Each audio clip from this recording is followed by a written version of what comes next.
If Russia invaded an Eastern European country, how quickly could NATO react? Lieutenant General Ben Hodges is commander of the US Army in Europe. We flew with him on his helicopter to a major international exercise in Poland. If there ever was a crisis, we would have to be able to mass quickly, to converge forces quickly on about, like within 72 hours. And do you reckon you can? Not yet. Not yet? Yeah, that's what we're practicing. What the alliance needs is the equivalent of a military Schengen zone that would allow, assuming everybody meets EU standards for the highways, for us to be able to move around.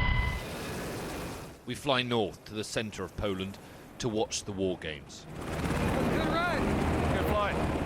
31,000 soldiers are involved from 24 different countries. The opening set-piece event is a mass parachute drop over the Polish plains. You know, the airdrop might be American and British and Polish, but the audience is global. Hundreds of journalists here, certainly representing every European country. There is no way Vladimir Putin will miss this. From here, the soldiers will split and march to various points to capture bridges and cross rivers. This is a very deliberate show of strength to a country that right now is enemy number one to NATO and is only a few hundred miles away from here.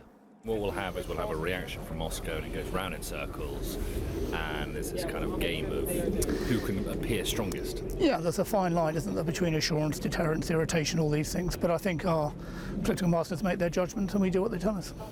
I can tell you that you're going to have an absolutely perfect day here.